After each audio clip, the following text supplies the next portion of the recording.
एक बार पुनः मैथमेटिक्स की क्लास में आप लोगों का स्वागत है। आज हम रैखिक समीकरण को हल करने की बीजगणन विधि की चर्चा करेंगे। तो प्रिय स्टूडेंट्स ध्यान देंगे, बीजगणन विधि क्रॉस मल्टीप्लिकेशन मेथड। तो ये आपके पास a1x + b1y + c1 = 0 and a2x + b2y + c2 = 0 दो इक्वेशंस होती हैं। अब इनको बीजगणन विधि से कैसे करते हैं ध्यान से समझ लें। ये x, y और 1 लिखते हैं ऊपर, फिर इस कोड को लेते हैं 23/12। 23/12 का मतलब यहाँ से 1 1 2 3 1 ये हो गया और 2 ये हो गया और 3 हो गया, 3 पद होते हैं। तो 2 पहले लेना है। तो 2 में क्या आ रहे हैं गुणांक b1 और b2, तो b1 और b2 को लेते हैं। 3 में c1 और c2 आ रहे हैं तो c1 और c2 को लेते हैं। फिर 1 में a1/a2 आ रहे हैं तो a1/a2 को लेते हैं। और लास्ट में फिर वही 2 आ जाता तो b1/b2। तो देखिए x अपॉन इसका इससे गुणा करते हैं तो b1 c2।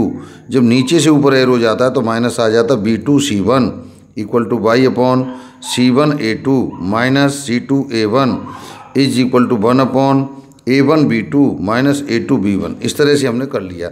एक बार फर्स्ट और थर्ड को, क्यों तीनों बराबर हैं तो इनको लिया, तो ये वाली संख्या यहाँ पहुँच जाएगी। तो x बराबर आ गया b1 c2 - b2 c1 a1 b2 - a2 b1। इसी प्रकार ये संख्या इधर पहुंच जाएगी अगर इन दोनों को लेकर क्रॉस मल्टीप्लिकेशन करेंगे तो ये आपके x और y के मान आ गए।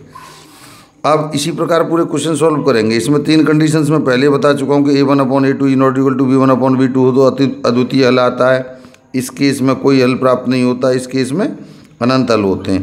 फर्स्ट और थर्ड जो केस हैं इसमें समीकरण संगत होता है और सेकंड में संगत नहीं होता। इस प्रकार से चलिए हम अब एक्सरसाइज सॉल्व करते हैं। आइए प्रश्नावली 3.5 लेते हैं। ये हमें क्वेश्चन फर्स्ट का फर्स्ट पार्ट में दिया है इक्वेशन। तो सबसे पहले हमें जांच करनी है कि अद्वितीय हल है कि अपरिमित रूप से अनेक हल हैं या कोई हल नहीं है। जब अद्वितीय हल हो तो उसे क्रॉस मल्टीप्लिकेशन मेथड से हल करना है, अन्यथा छोड़ देना है। तो ये हमने इक्वेशन ली है, इनकी तुलना a1x + b1y + c1 = 0 से फर्स्ट की और सेकंड की इससे कर ली। तो देखो a1x के सामने कुछ नहीं तो क्या आ गया 1, y के सामने -3 तो b1 = -3 और c1 = -3। इसी प्रकार a2 = 3, b2 = -9 और c2 = ये। अब हमने निकाला a1/a2, b1/b2 और c1/c2। इन्हें निकालने के बाद देखा कि ये भी 1/3 आया, ये भी 1/3 आया, लेकिन ये नहीं आया। तो कंडीशन बन गई a1/a2 = b1/b2 ≠ c1/c2। ये कंडीशन कौन सी है कि कोई हल नहीं है। जब कोई हल नहीं है तो सॉल्व करना ही नहीं है। केवल अद्वितीय हल होता तो हमको सॉल्व करना है। सेकंड प्रॉब्लम ली इसी प्रकार। तो a1 = 2, b1 = 1 और c1 = -5 ये हमने निकाल लिया। और a2 = 3, b2 = 2 और c2 = -8 हमने निकाल लिया। 5 और 8 का इधर पक्षांतर कर लिया था, ठीक है ना, राइट हैंड में 0 बना लिया। अब इनका एनालिसिस किया तो a1/a2 2/3 आ रहा है, b1/b2 1/2 आ रहा है। तो ये तीनों अलग अलग आ रहे हैं तो पहले दो बराबर नहीं है। तो जब बराबर नहीं थे तो अद्वितीय हल हो। देखिए ये इक्वल टू नहीं आए, a1/a2 ≠ b1/b2। तो इस समीकरण का क्या अद्वितीय हल है। अद्वितीय हल है तो क्रॉस मल्टीप्लिकेशन विधि से हल करना है। तो x by 1, तो ये 2 3 1 2 23/12 को यूज किया। इसका इससे गुणा किया -8, इसका गुणा किया -10, लेकिन एक माइनस नीचे से जाता है तो -8 -10 इसका गुणा आ रहा है। इसी प्रकार इनको किया तो ये बचा x/2 y/1 और ये 1/1। तो एक बार फर्स्ट और थर्ड को बराबर कर लिया तो x/2 = 1/1 तो x = 2।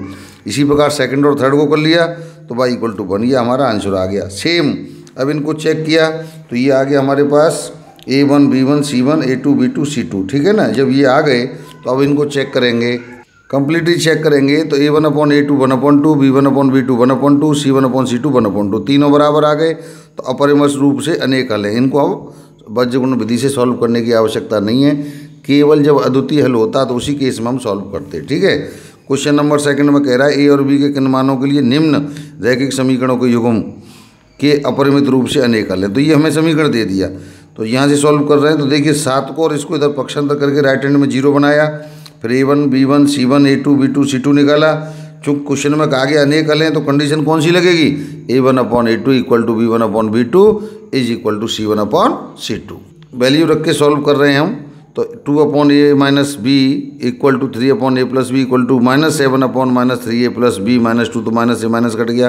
फर्स्ट और थर्ड को एक बार लिया, सेकंड और थर्ड को लिया, ठीक। तो यहाँ से हल किया इसको तो इसमें 2 का गुणा करेंगे तो 6a + 2b -4, इधर 7a - 7b पक्षांतर कर लिया। तो ये इक्वेशन थर्ड मिल गया। इसी प्रकार यहाँ किया तो 9a + 3b - 6 और ये 7a + 7b पक्षांतर किया, सॉल्व किया तो फोर्थ मिल गया। समीकरण 3 और 4 को बज्य गुणन विधि से हल किया तो इसमें वेरिएबल हैं a और b, तो ab1 23 बार कोड यूज किया तो -9 -4 4 -6 1 2 ये आ गए, फिर लौट करके -9 -4। अब इनका क्रॉस मल्टीप्लिकेशन a/9 × 54 -16 और -1 से नीचे से जाने का होता तो +16, डायरेक्टली मैंने किया है।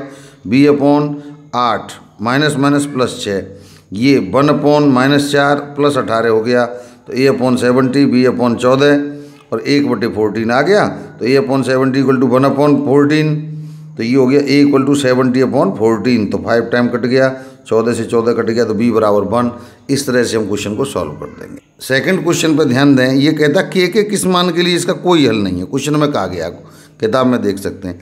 तो 3x + y = 1, तो इसको इधर लाएंगे तो -1 = 0। इसी प्रकार 2k + 1 को इधर लाएंगे तो -2k + 1 = 0। ये हमारे पास इक्वेशन बन गए। यहाँ से कोई हल नहीं है तो कंडीशन लगेगी a1/a2 = b1/b2 ≠ c1/c2। तो a1 कितना है 3, a2 कितना है 2k - 1। इसी प्रकार b1 कितना है 1 y का गुणांक, और ये है k - 1। इसी प्रकार ये -1 और ये, तो ये हमने क्या किया, फर्स्ट और सेकंड को सॉल्व किया तो k = 2 आ गया। फिर फर्स्ट और थर्ड को सॉल्व किया तो k ≠ -1/2 आ गया। फिर सेकंड और थर्ड को भी सॉल्व किया तो k ≠ -2 आ गया। क्वेश्चन में कहा गया k के किस मान के लिए, तो ये तो k = -2 नहीं है, k = -1/2 नहीं है, तो k बराबर कितना है 2, तो k = 2 के लिए समीकरण निकाय का कोई हल नहीं है। यहाँ तक आज सॉल्व करेंगे। कल क्वेश्चन नंबर 3 से आगे के लिए हम वीडियो बनाएंगे, ठीक है ना।